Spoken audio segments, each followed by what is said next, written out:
Welcome back to the Sticky Art channel. If you're new here, my name is Justin, and in this video, I'm going to show step by step how to make an endless flip card, also known as an infinity flip card. And the reason why it's called that is because you can keep flipping this card as much as you would like, stop at any time. But of course, if you wanted to, you could flip this card forever and infinity beyond. Gotta go fast. With that being said, let's get started with the tutorial. To make this infinity card, you will need 4 pieces of paper that are square, some glue, and some scissors. I drew 4 Sonic characters on the squares of paper. For this tutorial, I'm showing how to put the card together with the artwork already drawn on the pieces of paper, but keep in mind you can also follow the same tutorial and the same process and do it without the artwork and do the artwork at the end if you'd like to as well. The first step of making an infinity card is cutting all 4 pieces of paper in half. If you already have the artwork on the card, you will want to make sure that 2 of the cuts go up and down vertically and the other 2 go side by side or horizontally. If the order of the cards or the artwork being shown or flipped is important, you want to make sure to alternate cutting horizontally and vertically. So if you start with a horizontal, go to the next one vertical, and then horizontal, then vertical in order. One other thing to keep in mind while making an endless card is that the cuts have to be pretty precise, as well as the measurements. So when measuring for the middle point, the easiest way that I found to do this is actually just to fold it down the middle and make sure that the edges match up and the corners all match up as well. Once I had folded all of the squares of paper and found the center lines, I went ahead and cut each of the squares in half. After cutting the 4 squares in half, the next step is going to be folding the rest of the creases into the paper. And to do this, you want to fold the halves in half. And I just make sure that the edges and corners line up and then fold the center line or the crease in the middle. And it's also good to flip over the card and do the same crease on the other side just to make sure everything lines up both ways. And after you have your halves, go ahead and fold the half in half again, folding the outside into the center. And you want to make sure that these center flaps almost meet up and they don't cross over each other and they line up as best as possible. This is what's going to allow the card to actually flip. This part of the process can be a little bit tedious, but it's really important to make sure to take the extra time and make sure everything lines up now. So when installing the card and actually flipping it, it will work properly. And just a side note, I am using a little bit thicker cardstock paper. You can use pretty much any paper for this project, whether it be printer paper or thicker cardstock, but the thicker paper that you go with, it is going to be harder to fold it, or at least in the folding process to be more exact. But once you do get everything together, as long as everything's folded correctly, you do get a little bit nicer card if you use a cardstock, just because we're going to be gluing it all together. And the thinner printer paper has a tendency to kind of wrinkle when it is glued. Once you have the half fold in half and then 2 halves again, you'll want to make one more fold going down the center or long ways. And then once you have all of these folds, you will want to repeat this process to each of the halves. After completing all of the needed folds, it will give you 8 squares on each of the halves of paper. And I'm going to finish up the rest of these pieces of paper just by following the same process.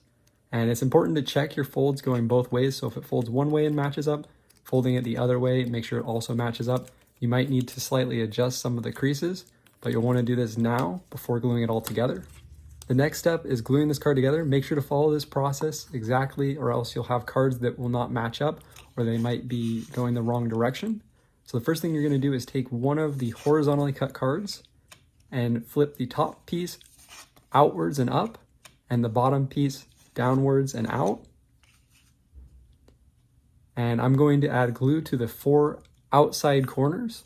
I went ahead and drew X's on them just to show you which ones you want to add glue to. If you're using regular liquid glue, make sure to use just a thin layer so that it doesn't squeeze out of the edges.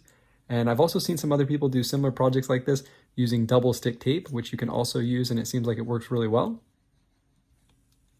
Once you've added a thin layer of glue to all 4 corners of the first horizontally cut card, you're going to take the next card in order that is going to be a vertically cut card and glue it to the first card, matching up all of the corners as well as all of the other lines, doing your best that you can to make sure everything lines up.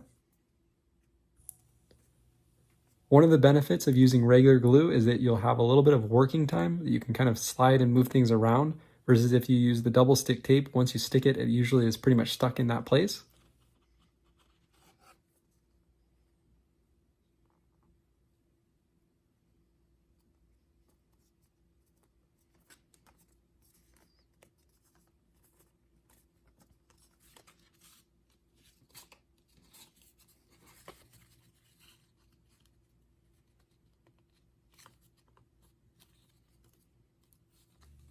Once you have the first two images glued together, you'll want to make sure that everything's lined up and give it about 10 minutes to dry. And if you were to flip it over without doing any folding, you will notice that one image is going to be correct and upright, and the other one will be flipped outwards, and this is perfectly fine. The next step is to fold open the second image that has the cut going up and down or vertically. I'm going to open it up.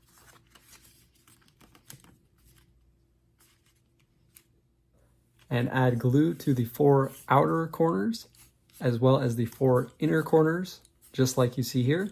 It'll create somewhat of an eye shape.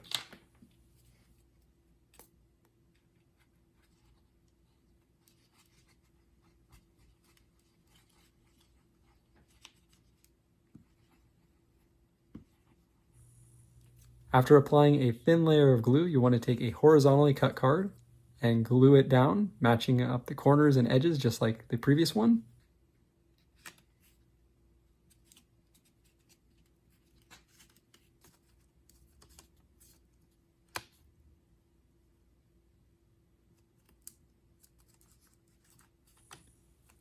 Once I had the bottom piece all lined up, I'm going to repeat the same process for the top part.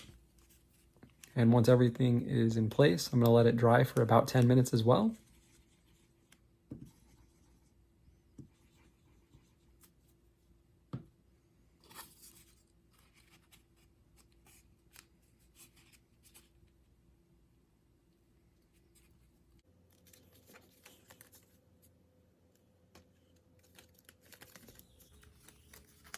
Once the card has had a little bit of time to dry and set, I'm going to fold open the card.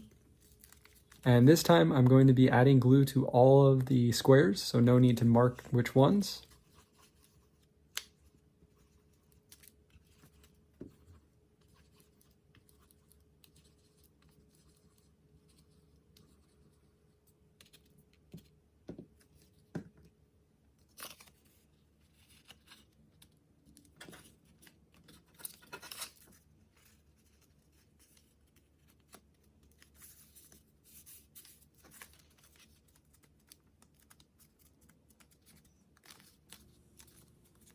Once you have the final two pieces of the card in place and everything lined up, go ahead and give the card about 10 to 15 minutes for the glue to fully dry and set up.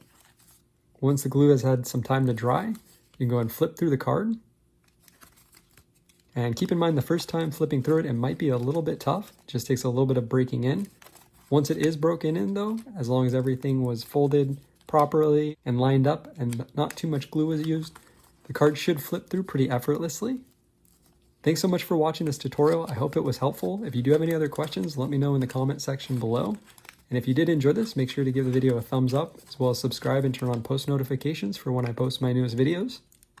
Also, make sure to check out the other videos on my channel. I have a lot of DIY paper puppets, paper art tutorials, art in general, digital art, as well as traditional, and art supply reviews, and a bunch of other art-related videos. Thanks so much for watching, and until next time, peace.